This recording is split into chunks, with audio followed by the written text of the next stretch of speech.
এই মুহূর্তে গোটা মধ্যপ্রাচ্য যেন এক অদ্ভুত প্রতিযোগিতায় নেমেছে। একটার পর একটা দেশ আমেরিকার সঙ্গে সম্পর্ক জোরদারে ব্যস্ত। সৌদি আরব থেকে শুরু করে সংযুক্ত আরব আমিরাত সবাই চাচ্ছে ওয়াশিংটনের পাশে দাঁড়াতে। তবে এর মধ্যে একমাত্র দেশ ইরান, যে ঠিক উল্টো পথে হাঁটছে। তারা বলছে, আমরা নিজের পথেই চলব, পরমাণু শক্তি আমাদের অধিকার, আর সেটি শান্তিপূর্ণভাবে ব্যবহার করাই হবে আমাদের কৌশল। 19 মে সোমবার তেহরানে ইরাকের উপপ্রধানমন্ত্রী ও পররাষ্ট্রমন্ত্রী ফুয়াদ হোসেনের সঙ্গে এক বৈঠকে ইরানের প্রেসিডেন্ট মাসুদ পেজিশকিয়ান বলেন, ইরান কখনোই বৈশ্বিক চাপের কাছে মাথা নত করবে না। পরমাণু শক্তি শুধু অস্ত্রের জন্য নয়, এটি জনগণের কল্যাণেও ব্যবহার হতে পারে, আর সেটি করছে ইরান। স্বাস্থ্য, কৃষি ও শিল্প খাতে এই শক্তির ব্যবহার বাড়াচ্ছে। তিনি বলেন, পরমাণু শক্তিকে ঘিরে অনেক ভুল ধারণা রয়েছে, কিন্তু ইরান যা করছে তা পুরোপুরি শান্তিপূর্ণ। ঔষধ উৎপাদন, ক্যান্সার চিকিৎসা, উন্নত চাষাবাদ, এসব ক্ষেত্রেই কাজ করছে তাদের প্রযুক্তি। এখানে কোনো গোপনতা নেই।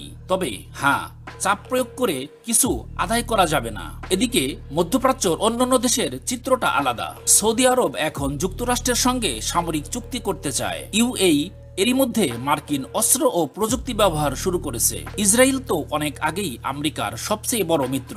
এমন এক সময় যখন সবাই যুক্তরাষ্ট্রের ছায়ায় আসতে চাচ্ছে, তখন ইরান বলছে, আমরা আমাদের সিদ্ধান্ত নিজেরা নেব। এই অবস্থানে ইরানের বার্তা খুবই স্পষ্ট। তারা বলছে, ইরান কারো নির্দেশে চলবে না, আর পরমাণু শক্তির শান্তিপূর্ণ ব্যবহার থেকে তাদের জনগণকে বঞ্চিত করবে না। এই শক্তি কেবল ইরানের নয়, মানুষের কল্যাণের জন্য। বৈঠকে পেজেশকিয়ান আরো বলেন, ইরান ও ইরাক যৌথভাবে অনেক খাতে কাজ শুরু করতে চায়, বিশেষ করে বাণিজ্য, শিল্প, গবেষণা ও পরিবহন খাতে। সীমান্তবর্তী অঞ্চলে উন্নয়নের গতি আরো বাড়ানো হবে। রেলপথ ও সড়ক অবকাঠামোতে দুই দেশ একই সাথে কাজ করছে। তিনি আরো জানান, ইরান তার অর্জনগুলো ইরাকের সঙ্গে ভাগ করে নিতে চায়, বিশেষ করে ঔষধ, কৃষি ও শিল্প খাতে পরমাণু প্রযুক্তির যেসব অগ্রগতি হয়েছে তা ইরাকের জনগণেরও কাজে লাগবে। ইরাকের উপপ্রধানমন্ত্রী জানান, বাগদাদ তেহরানের সম্পর্ক এখন অত্যন্ত ইতিবাচক। প্রতিদিনই বাড়ছে বাণিজ্যিক ও সাংস্কৃতিক যোগাযোগ। তিনি আরো বলেন, ধর্মীয় ও ঐতিহাসিক সম্পর্ক এই বন্ধনকে আরো শক্ত করে তুলেছে। বিশ্লেষকরা বলছেন, ইরান এখন কৌশলগতভাবে এগোচ্ছে। তারা সরাসরি কোনো যুদ্ধ চায় না, আবার কারো চাপেও মাথা নত করতে চায় না। তাদের কৌশল নিজস্ব প্রযুক্তি দিয়েই জনগণের উন্নয়ন ঘটানো, আর সেটাকে ধাপে ধাপে সবার সামনে তুলে ধরা। এমন সময়ে উঠে এসেছে আরেকটি গুরুত্বপূর্ণ তথ্য।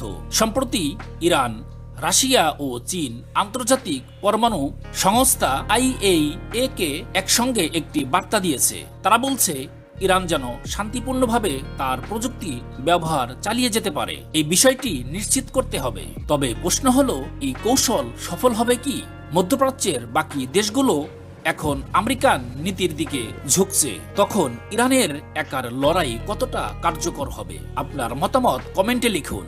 আমরা প্রতিটি মন্তব্য গুরুত্ব সহকারে পড়ি। দেখা হবে পরবর্তী ভিডিওতে। ততক্ষণ সবাই ভালো থাকুন।